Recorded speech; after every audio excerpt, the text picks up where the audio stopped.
पिछले वीडियो में हमने सीखा था दो चार्ज के बीच फोर्स लगता है। अगर दोनों सेम चार्ज हुए तो रिपल्सिव फोर्स लगेगा, लेकिन कितना, आखिर इसे कैलकुलेट कैसे करेंगे?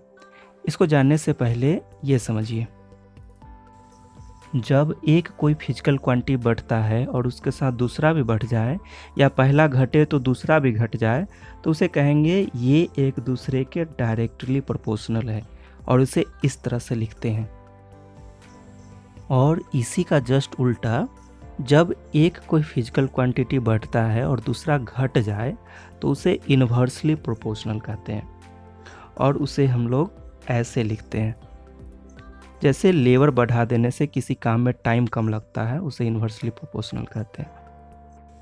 अब कूलम्स लॉ पे आते हैं। चार्ल्स अगस्टिन डी कूलम ने एक टॉर्सन बैलेंस की मदद से इस लॉ को बनाया। यह बहुत ही सेंसिटिव डिवाइस होता है जो फोर्स को मेजर करता है।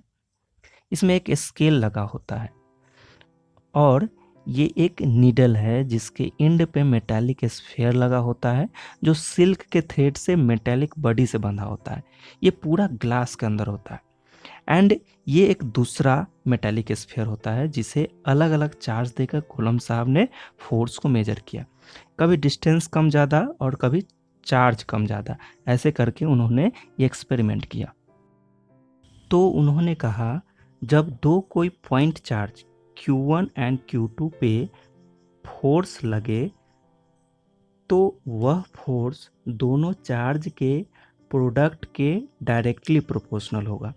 इसका मतलब है किसी बॉडी पे ज़्यादा चार्ज है तो फोर्स भी ज़्यादा होगा। अगर उस बॉडी के चार्ज को कम कर दिया जाए तो फोर्स भी कम हो जाएगा। फॉर एग्जांपल, चार्ज को 3 गुना कर दे तो फोर्स 9 गुना बढ़ जाएगा और हाफ कर दे तो फोर्स 1/4 हो जाएगा। अब उनके बीच के डिस्टेंस की बात करें तो वह फोर्स इन्वर्सली प्रोपोर्शनल है उस डिस्टेंस के स्क्वायर के। डिस्टेंस मेजर कहाँ से करना है? तो बिल्कुल सेंटर से। जब दोनों को एक साथ मिलाएं तो हम इसे इस तरह से लिख सकते हैं, force is directly proportional to Q1 Q2 by R²। अब इसे स्टेटमेंट में कैसे लिखेंगे? Coulomb's law states that the electrical force between two charged body is directly proportional to the product of the quantity of charge and inversely proportional to the square of the distance between the two charge। हमने इसे हिंदी में भी लिखा है ताकि हिंदी के students को कोई दिक्कत ना हो। आप चाहो तो इसे पढ़ सकते हो।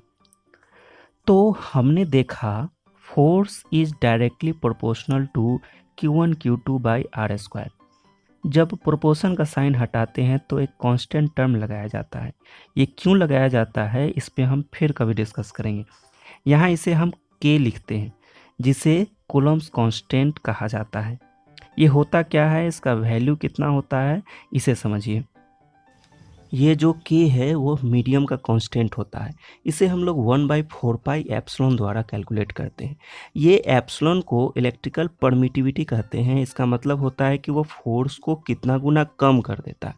किसी मीडियम का जितना ज़्यादा परमिटिविटी होगा उसमें फोर्स उतना कम लगेगा।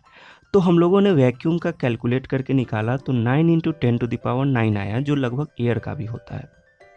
अब ये फोर्स जो लगेगा it will be along the line joining the two charges. Animation को आप देखकर इसे समझ सकते हो।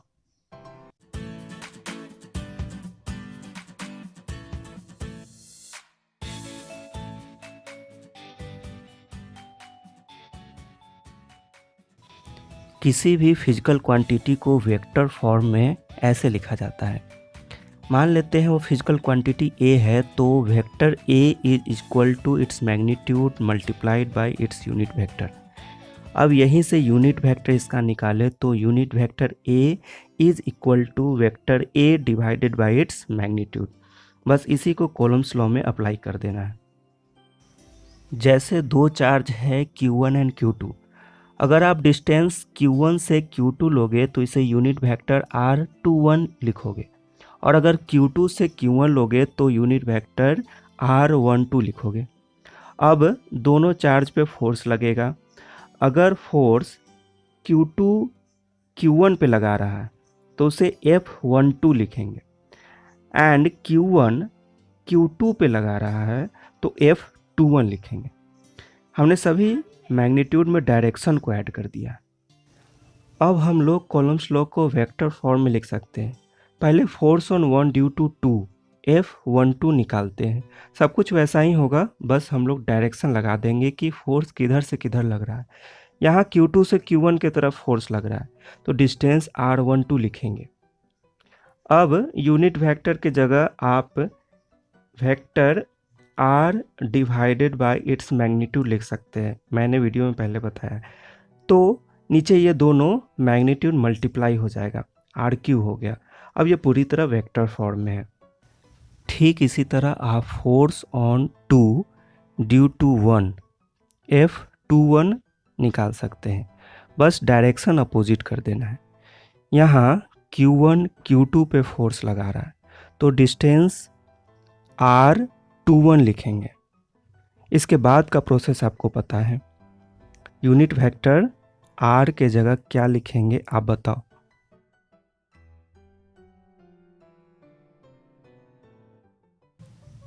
बिल्कुल सही बताया आपने, vector R divided by its magnitude. अब नीचे दोनों मैग्नीट्यूड मल्टीप्लाई हो जाएंगे तो लिखेंगे K Q1 Q2 by RQ multiplied by R vector. यही था Coulomb's law in vector form. Force vector quantity होता है, इसलिए कूलम्स लॉ को वेक्टर फॉर्म में लिखना जरूरी होता है। आशा करता हूँ आपको समझ आया होगा। अगले वीडियो में हम लोग इस टॉपिक पे न्यूमेरिकल करेंगे। वीडियो अच्छा लगा हो तो प्लीज़ वीडियो को लाइक करें एंड सब्सक्राइब करें।